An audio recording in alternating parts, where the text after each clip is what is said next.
Hey, this week on the 167, we're keeping it wild and talking about all the things that keep us comfy and why you should get rid of those things. Welcome.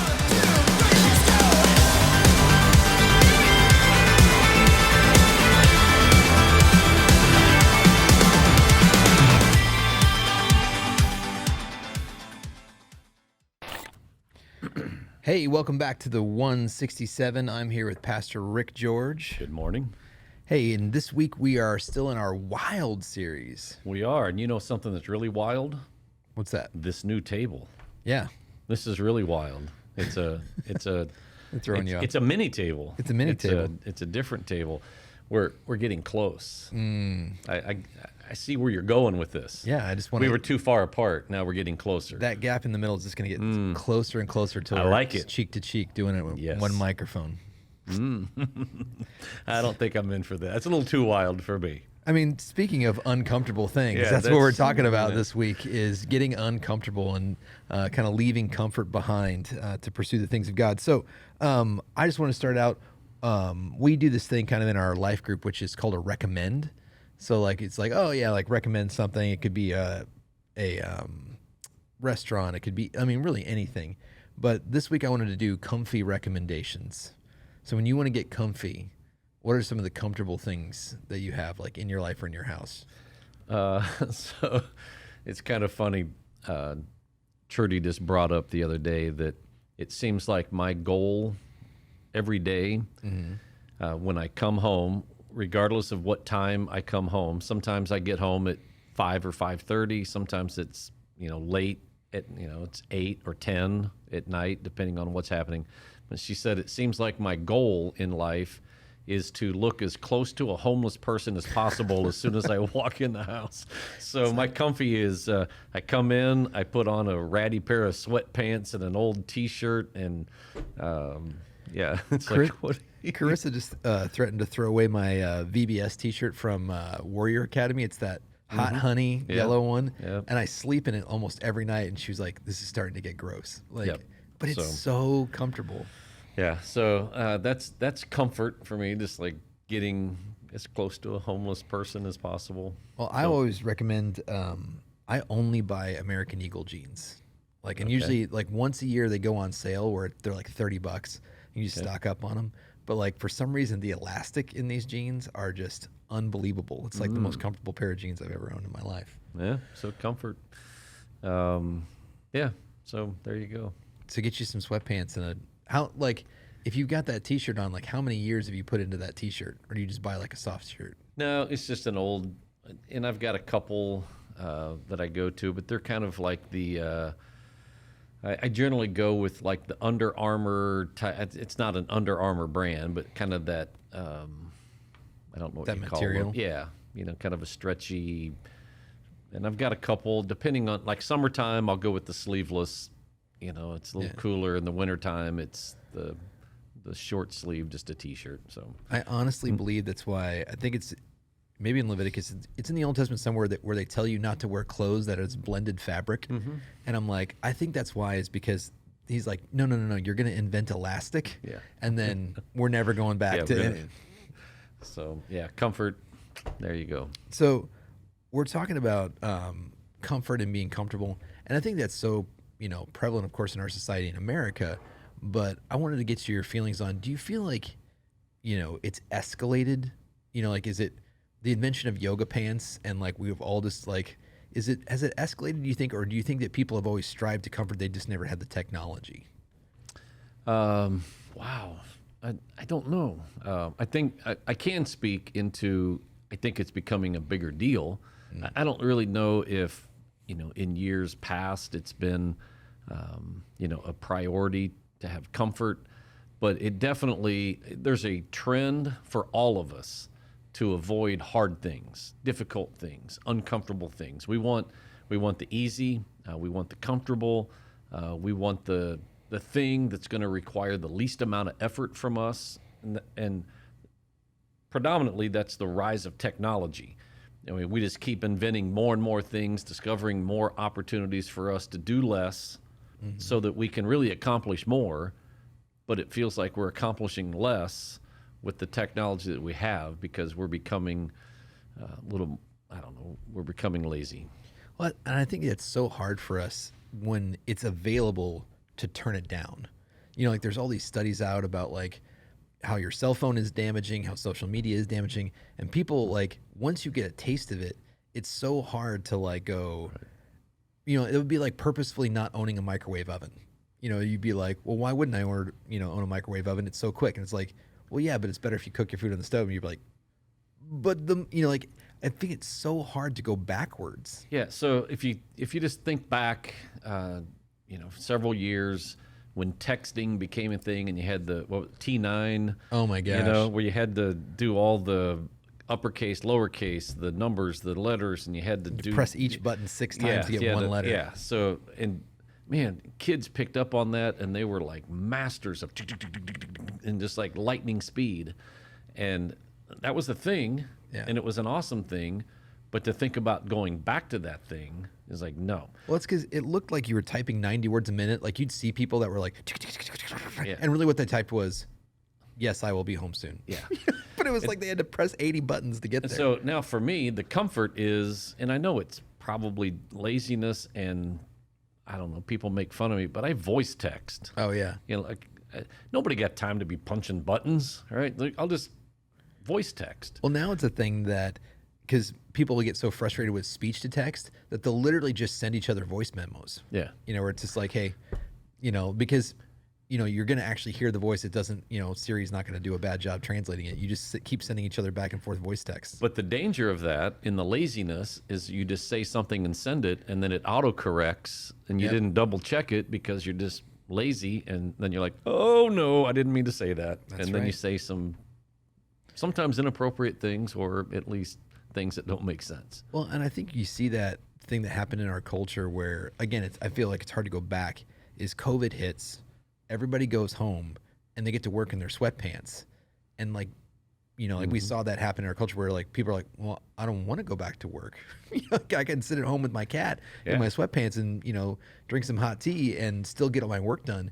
And it's like that comfort thing. I think we saw a huge escalation in our culture during the stay-at-home period because it was like, oh, I don't have to go into an office. I don't have to have uncomfortable conversations with people that I don't like. And you just saw, I thought that escalated to a point where I'm going, I feel like now we're really seeing people struggle with, I don't want to go back to whatever this thing that is that I view as uncomfortable, whether it's being out in public or, any of those things. Yeah. And throughout the gospel, like what you see Jesus calling us into is discomfort. Right. It's out of the routine, out of a religious practice, or out of the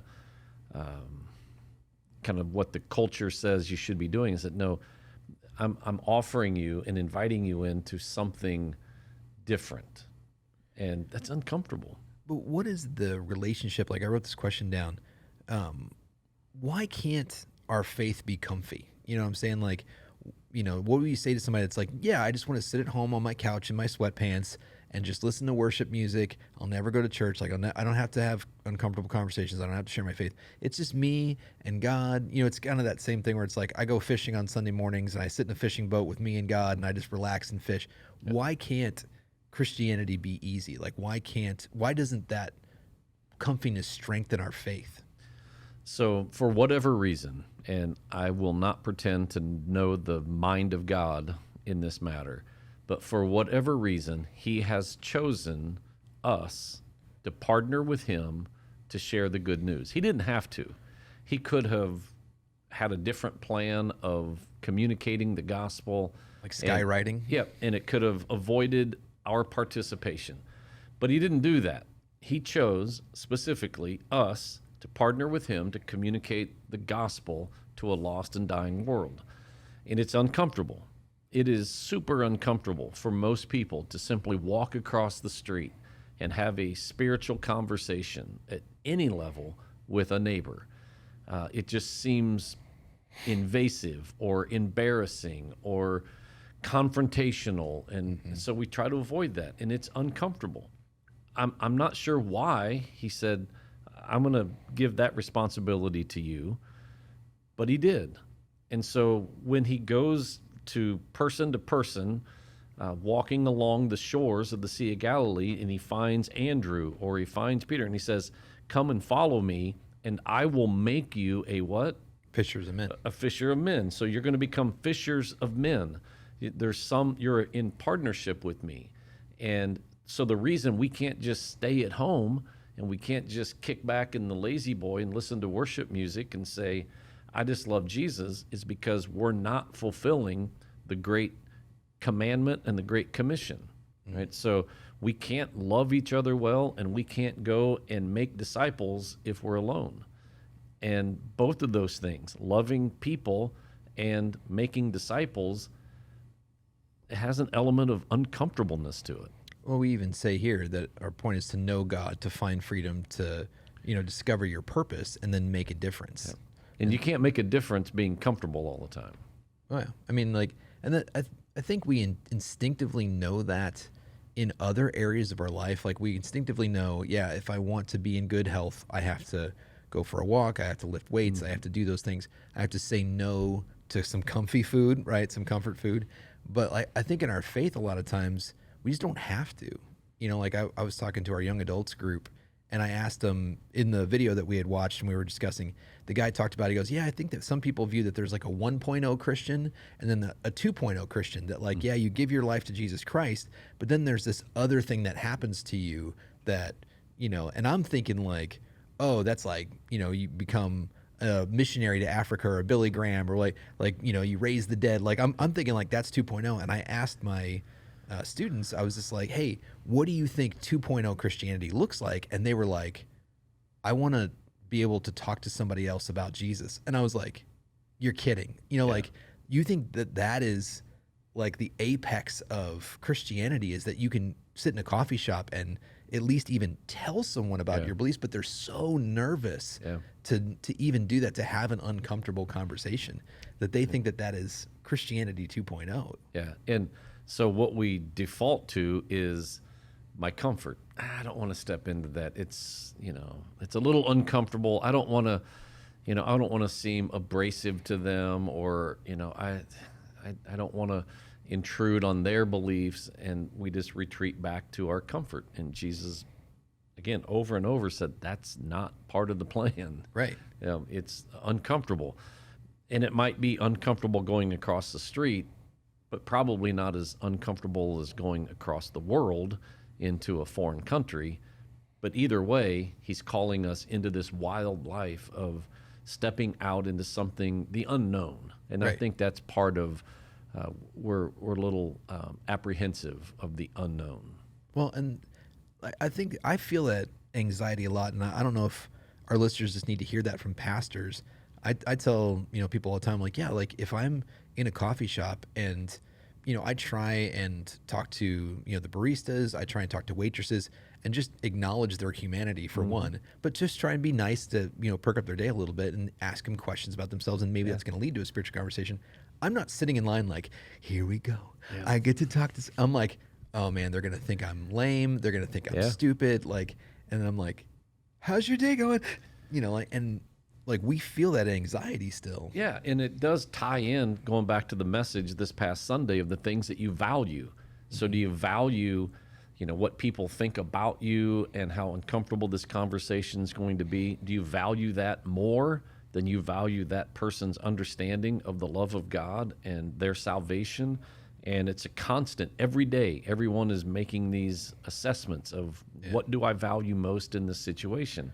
And we hang on sometimes to our own personal comfort, and it translates into every area of life. On Sunday, it's Father's Day. Right. Towards the end of the day, we'd gotten home, and I mean it's 7 o'clock, 6:30. The air conditioner had gone out, and I'm just talking about comfort, and it was hot in our house. Our air conditioner is 22 years old. It's, on borrowed time. It was uncomfortable. So I had to have somebody come out. They got it going. It's now 8:30 at night. Are you going to tell them why it was fried? Well, there was a snake that had gotten up inside the thing, and that probably contributed to the capacitor, whatever, I don't know, the flux capacitor, but something in there. It probably didn't help that a snake crawled up in there and got fried in the electrical panel. But All I can hear is Indiana Jones, where he's like, snakes. Why Yeah. did it have to be snakes? yeah, and so when all of that is said and done, it's Sunday night. It's 8:30. It's been a long day, and I thought, we should probably go for a walk. Just get out and kind of just walk through the neighborhood for a little bit, and that crossed my mind. But then I thought, no, I would rather have some ice cream and sit in the chair. And so we had ice cream and sat in the chair.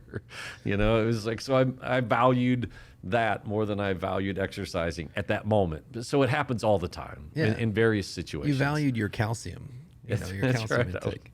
So this week you were talking, so some of the scriptures that you're using this week, Matthew 16, and Matthew 6. And so Matthew 16, 24 through 26 says, "Then Jesus said to the disciples, 'If any of you wants to be my follower, you must give up your own way, take up your cross, and follow me. And if you try to hang on to your life, you'll lose it. But if you give up your life for my sake, you'll save it. And what do you benefit if you gain the whole world but lose your soul? Is anything worth more than your soul?'"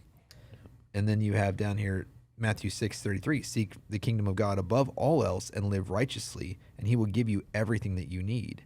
So we have this call to deny ourselves, right? To say, like, whatever I want in my flesh, in my life, like, I got to push that down. And he claims that this is going to give us some kind of deeper satisfaction. What's the connection there between that denial of my flesh and my bones and the deeper satisfaction that I'm going to get? Why is that a thing? Why is Jesus calling us to that? So I think it's the connection between being in this world and living in this world, but knowing that this is not our home, that this is not the ultimate. And if we're not careful, we can be so consumed with the things of this world, the comforts that we receive from the things of this world, that we forget about the kingdom. Right? And there is joy, and there is comfort, and there is healing, there is satisfaction in the kingdom, but it's something that seems a bit distant to us. It's not right in front of us. We can't always see it.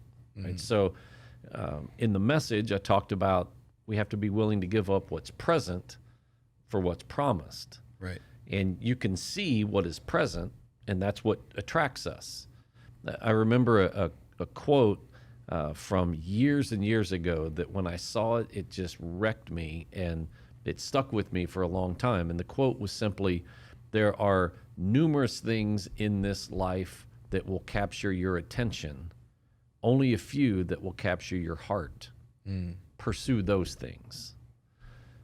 If Jesus has captured your heart, pursue him and the things that stir those passions in you, not just the things that capture your attention. And we're consumed daily by the things that capture our attention. Yeah. The flashy thing, the exciting thing, the thing that I get some instant gratification. Ice cream. Right. Like, not just any ice cream. It was like a Dairy Queen ice cream cake that Oh, we got man. just for Father's Day. And it was like, You don't want it to go to waste. no. So I had some at lunch, and then it was like, I want more. Yeah. Like, I know I probably shouldn't have more, but I want more. Yeah. And so guess what I did? You had more. I had more. Yeah. It was very, I mean, it's Father's Day. right. It was very, and I justified it by saying, "Hey, it's Father's Day." Yeah.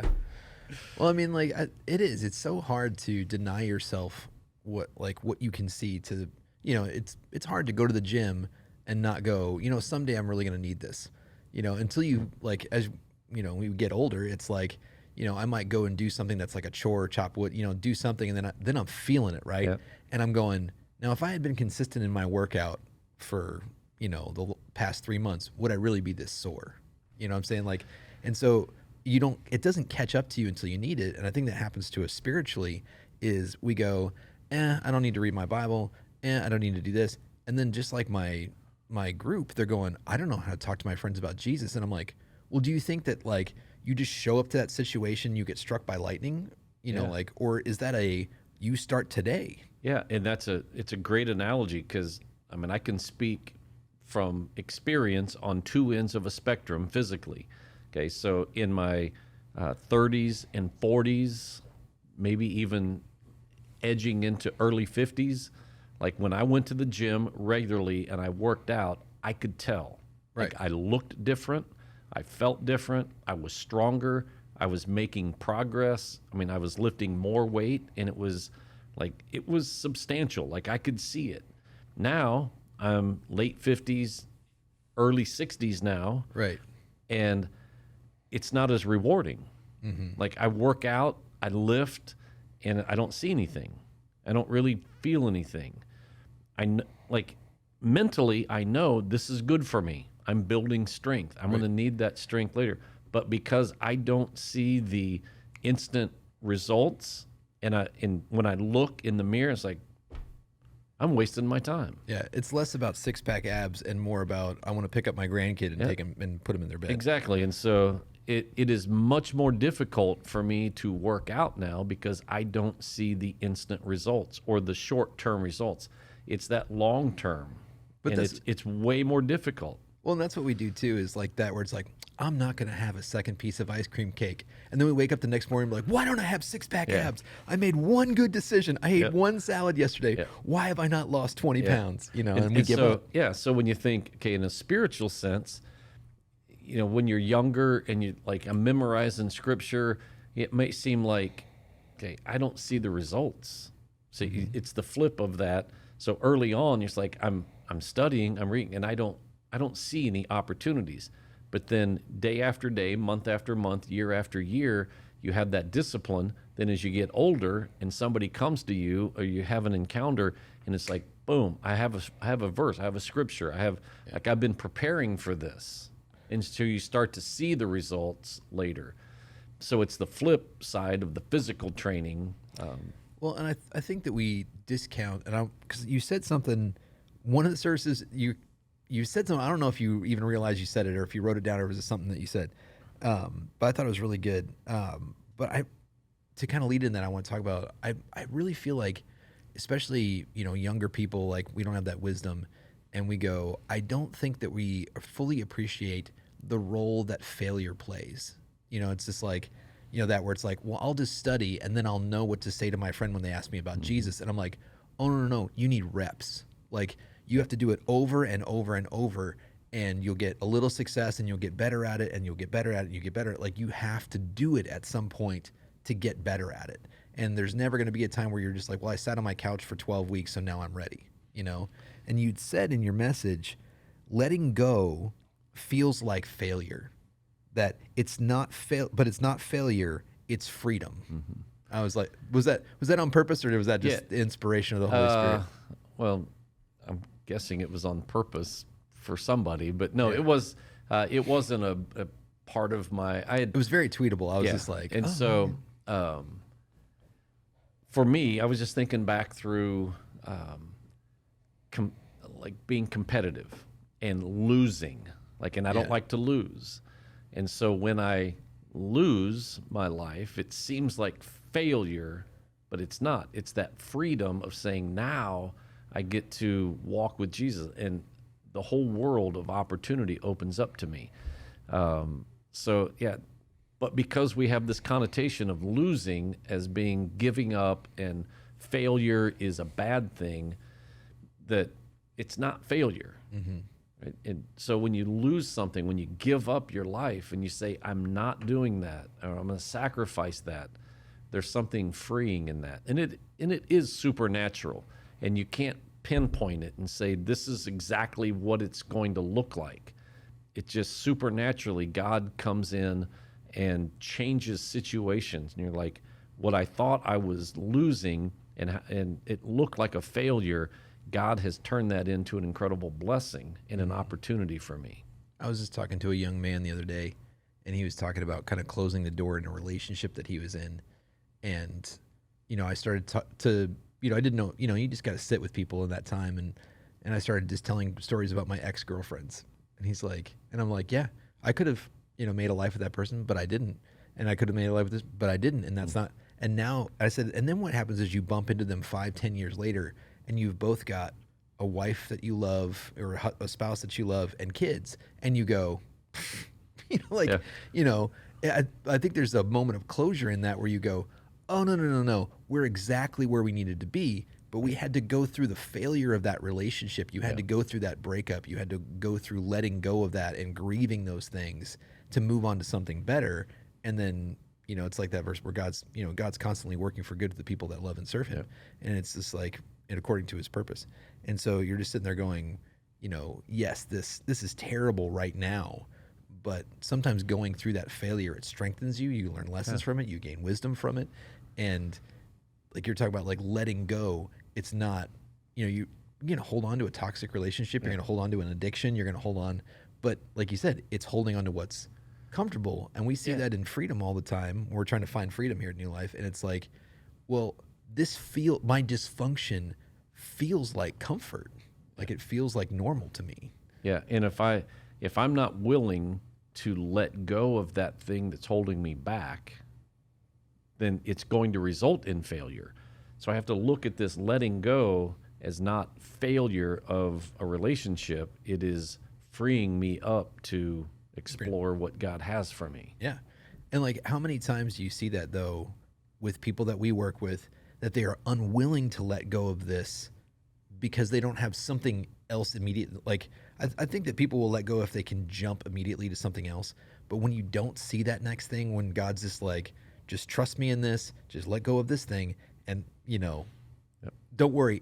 Like I talked to a guy that was in my worship team when I worked for my dad, and he was hysterical because he lost his job. I think he was working for 3M at the time up in Chicago, and he had a really great job, benefits, whatever, and they let him go. Like he got downsized. And he came into worship practice and he was just like, I don't know. And so we just prayed over him. We just trusted God. We're like, you're going to have something. And then he got offered this job that was a better job, And so he got this better job. And then probably 6 months into that job, he got let go from that job. And he's like, what? And so we just prayed again. And then he got a better job. And then by the time that he lost, then probably he was at the job for 2 or 3 years, and then he lost that job. And he came in, it's like, I lost my job. And I just looked and I was like, John, and he goes, I know.